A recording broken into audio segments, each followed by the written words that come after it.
अशोक विहार में स्थित माता जयकौर पब्लिक स्कूल दिल्ली के प्रसिद्ध स्कूलों में से एक है। स्कूल से पास आउट छात्र आज देश प्रदेश में कई उच्च पदों और प्रतिष्ठित संस्थानों में काम कर रहे हैं। शनिवार को स्कूल में क्लास सेकंड का एनुअल प्रोजेक्ट शो बड़े उत्साह के साथ आयोजित किया गया। कार्यक्रम की शुरुआत सुबह 9:30 बजे स्कूल ऑडिटोरियम में हुई, जिसमें मुख्य अतिथि के रूप में साधना ग्रुप के चेयरमैन डॉक्टर राकेश गुप्ता शामिल हुए। उन्होंने गणेश वंदना के बाद दीप प्रज्वलित कर कार्यक्रम का शुभारंभ किया। इस साल की थीम सिनर्जी यूनिकली मी ब्यूटीफुली अस रखा गया, जिसमें बच्चों ने अपनी रचनात्मकता और सीखने की क्षमता का शानदार प्रदर्शन किया। रंगारंग प्रस्तुतियों के जरिए छात्रों ने यह संदेश दिया कि हर बच्चा अपने आप में खास है। जब सभी मिलकर कार्य करते हैं तो कुछ बड़ा और सुंदर आविष्कार होता है। कार्यक्रम में principal Sandeep Singh Kathuria, school management, teacher, parents और सैकड़ों स्टूडेंट्स मौजूद रहे। डॉक्टर राकेश गुप्ता और उनकी धर्मपत्नी का पूरे स्कूल ने गर्मजोशी से स्वागत किया। इस मौके पर उन्होंने बच्चों का हौसला बढ़ाते हुए कहा कि इस तरह के प्रोजेक्ट शो छात्रों की प्रतिभा निखारने में अहम भूमिका निभाते हैं। उन्होंने बच्चों और अभिभावकों को संबोधित करते हुए नन्हे कलाकारों की प्रस्तुतियों की तारीफ की। ये कार्यक्रम करीब 1 घंटे तक चला। An event's true essence is often defined by the special guests who grace it. We are honored to welcome our chief guest, whose remarkable presence and encouraging words will make this occasion truly unforgettable. May I now request our esteemed chief guest, to address the audience with his kind and motivational words. आदरणीय सुरजीत जी, हम सबके लिए प्रेरणा स्रोत हैं, motivation और inspiration के source हैं, और मैं बड़े भाई की तरह से मानता हूँ। उनका मैं आभार व्यक्त करता हूँ, उन्होंने मुझे आज यहाँ आमंत्रित किया। उपस्थित पेरेंट्स और प्यारे बच्चों, यहाँ पर आकर मुझे लगता है कि काश किसी तरह मैं भी बच्चा बन जाऊँ और माता जयकौर पब्लिक स्कूल में एडमिशन ले लूँ। कोशिश करने वालों की हार नहीं होती। कितना अच्छा वाक्य, इतनी अच्छी कविता ये थी। और एक बार मैं चाहूंगा आप सभी खड़े होकर इन 160 बच्चों के लिए स्टैंडिंग ओवेशन, उनके लिए तालियां बजाएं, उन्हें उत्साहित करें। इतनी सुंदर परफॉर्मेंस इन बच्चों की है। बच्चों के लिए भी मेरी शुभकामनाएं, और पेरेंट्स के लिए, टीचर्स के लिए, जिन्होंने इतनी अच्छी तैयारी की है, बहुत बहुत धन्यवाद। मैं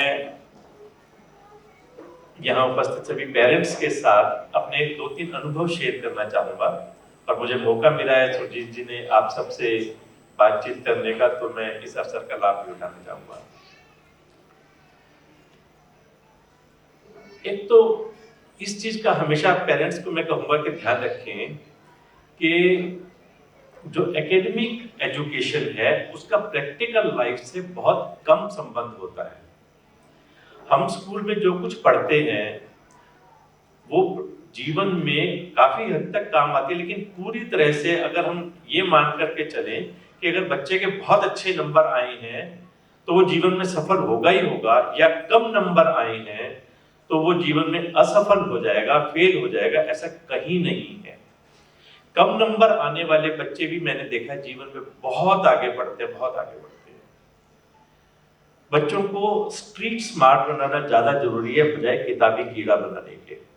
नंबर अच्छे आने चाहिए, इसमें कोई दो राय नहीं है। अगर हमें उन्हें अच्छे सिविल सर्विसेज में लेकर के जाना है या कहीं भी अच्छे प्रोफेशनल सर्विसेज में लेकर के जाना है तो नंबर अच्छे आने चाहिए, बच्चे पढ़ने चाहिए। लेकिन 99-98% वाला बच्चा ही जीवन में सफल होगा, और यदि मेरे बच्चे के नंबर 67%, 65% आया तो वो तो फेल हो गया, मेरी तो नाक कट गई और मेरी तो समाज में इज्जत खराब होगी और ये बच्चा तो जीवन में कुछ कर नहीं पाएगा। ऐसा बिल्कुल भी नहीं है। प्रैक्टिकल लाइफ बिल्कुल अलग है।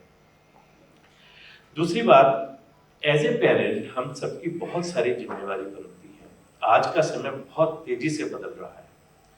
अक्सर हम देखते हैं, मेरे अपने घर में भी, मेरा तो 10 साल का पोता है, बच्चों को हम क्या संस्कार दे रहे हैं उसी से बच्चे बड़े बनेंगे। वो mother's lap is the first school of a child.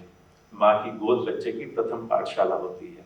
School में बच्चे बहुत कुछ सीख करके आ रहे हैं, बहुत अच्छे संस्कार लेकर के आ रहे हैं, लेकिन हम बच्चों को अपने घर में क्या संस्कार दे रहे हैं, हम पति पत्नी का कैसा व्यवहार है, आने वाले गेस्ट के साथ में हम किस तरह का व्यवहार करते हैं, या कई बार टीचर के लिए भी बच्चों के सामने में हम कुछ ऐसी बातें कह देते हैं जो नहीं कहनी चाहिए।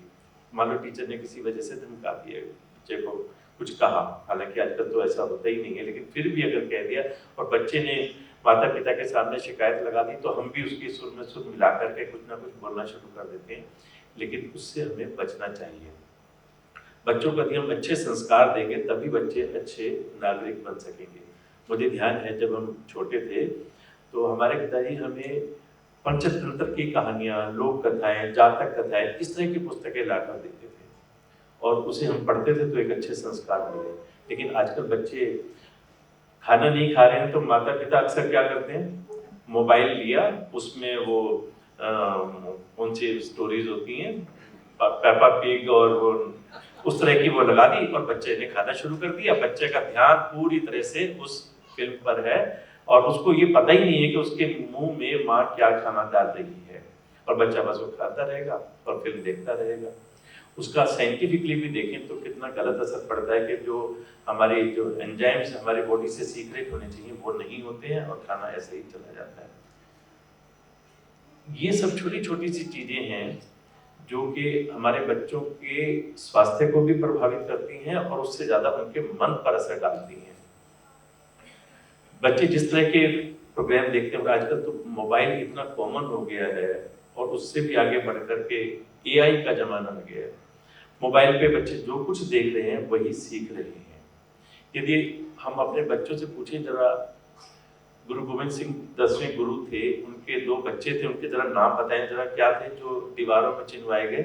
तो मुझे नहीं लगता कि, हालांकि आपका क्योंकि स्कूल इस तरह का तो हो सकता है बच्चों को पता हो, यहाँ पर बताया गया होगा, लेकिन इन जनरल यदि बच्चों से पूछा जाए कि कितने बड़ा त्याग किया था उन 2 बच्चों ने, नहीं पता होगा।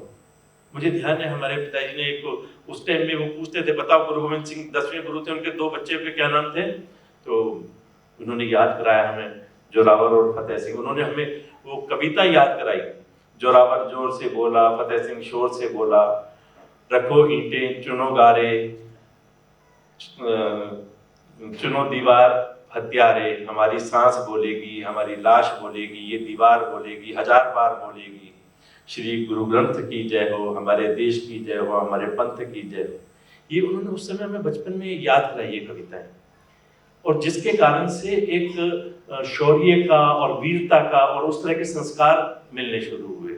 लेकिन आजकल मोबाइल में जैसा कुछ सीखते हैं, छोटे छोटे बच्चे बहुत कुछ सीख रहे हैं। और अभी पिछले दिनों तो एक वो गेम चली थी, ब्लू वेल्स शायद नाम था, वो उसको फॉलो करना शुरू किया और कितने बच्चों ने आत्महत्या की। अभी परसों मैं न्यूज पढ़ रहा था, एआई का जमाना है, एआई में एक बच्चे ने उसमें क्वेश्चन डाला, मुझे आत्महत्या करनी, मैं कैसे करूं। एआई ने तुरंत जवाब दिया कि आपके वजन के हिसाब से आपके फंदे की मोटाई इतनी होनी चाहिए, उसको ऐसे पंखे पर लटकाना है, ऐसे स्टूल रखना है, ऐसे ऐसे ऐसे ऐसे, पूरा उसने आत्महत्या का पूरा उसको समझा दिया और उसने कर ली। बाद में जब उसका मोबाइल या लैपटॉप उसका जब देखा गया तो उसमें ये दिखाई दिया कि उसने ये क्वेश्चन उसमें लिखा था और उसी को उसने फॉलो करते हुए वो प्रोसीजर अपनाया था। तो मेरा आप सबसे ये आग्रह है कि बच्चे क्या कर रहे हैं, क्या देख रहे हैं, वो बहुत जरूरी है कि हम उस पर निगाह रखें, और उससे भी ज्यादा जरूरी है कि हमारा अपना आचरण ऐसा हो कि बच्चे उसे सीखें। अभी एक इसमें दिखा रहे थे जो किसान वाली कहानी थी परिवार की, पारिवारिक मूल्य कितनी तेजी से गिरते जा रहे हैं। एक बार एक व्यक्ति हमारे यहाँ पर एक इनविटेशन देने के लिए आया, ये मैंने अपने घर में रामचरितमानस का पाठ रखा है। मैंने पूछा किस खुशी में रखा है, कहने लगा कि मेरा ना अपने भाई से झगड़ा था, कोर्ट में केस था और मैं जीत गया। मैंने ऐसे ऐसे एविडेंस दिए, मैं कोर्ट में जीत गया और भाई को ऐसी पटकनी दी, ऐसा हराया। और उस खुशी में मैंने रामचरितमानस का पाठ लिखा है। मैंने कहा रामचरितमानस का पाठ तो भाई भाई का प्रेम सिखाता है, आपको तो महाभारत का पाठ रखना चाहिए था, काहे को रामचरितमानस का पाठ रखिए। रामचरितमानस का पाठ रखने से पहले एक बार हम भगवान राम के उन आदर्शों को तो देखें जो उन्होंने हमें सिखाए थे कि भाइयों का प्रेम कैसा होता है। और मेरा कहना ये कि अगर अभी हम इस तरह का अपने घरों में, परिवार में इस तरह का व्यवहार रखेंगे तो हम उन बच्चों को क्या सिखाएंगे? क्या ये बच्चे तो घर में 2 भाई बहन हैं, क्या उनको हमारे इस तरह के आचरण से एक अच्छी शिक्षा मिल पाएगी? क्या कभी भी नहीं मिलेगी। इसलिए हमें सबसे पहले अपना आचरण ठीक करना चाहिए। एक और बहुत अच्छा, एक बच्चे के हाथ में वो था, मैजिक इज विद इन अस। हमारे अंदर ही जादू छिपा हुआ है, हमारे अंदर सारी शक्तियां छिपी हुई हैं। आवश्यकता है कि हम उसे जागृत करें। आप बच्चों को इनकरेज करें। बच्चे कभी कहीं फेल भी हो जाएं, कहीं निराश भी होने का नकारात्मक सोच भी आए तो उन्हें जगाइए, उन्हें समझाइए कि ये जीवन का अंत नहीं है, अभी तो आपके जीवन की शुरुआत है और कम नंबर पे आ गए तब भी कोई ऐसी बात नहीं है, कहीं ना कहीं उसको कंपनसेट अपने आप हो जाएगा। आप उसको एक्टिव रखें। अभी क्या है कि बच्चे ज्यादातर आपने देखा होगा लैपटॉप पर, मोबाइल पर, उसी पर ही गेम खेल रहे हैं। पार्क्स में आजकल बच्चों की संख्या कम होती जा रही है, पार्क में नहीं खेल रहे बच्चे। फिजिकल जो एक गेम्स वगैरह, स्पोर्ट्स वगैरह होने चाहिए, उसकी बजाय सब कुछ कंप्यूटर पर खेलना शुरू हो गए हैं। हम बच्चों को एक्टिव करें, उन्हें एनकरेज करें, उन्हें अच्छे संस्कार देंगे तो निश्चित रूप से अच्छा भविष्य बन सकेगा उनका भी, और देश भी बहुत आगे बढ़ सकेगा। और आप सबके हाथ में ये है। मेरी आप सबको बहुत शुभकामनाएं। सुरजीत जी का मैं एक बार पुनः धन्यवाद करता हूँ, उन्होंने मुझे आमंत्रित किया, आप सबसे मिलने का मौका दिया। धन्यवाद।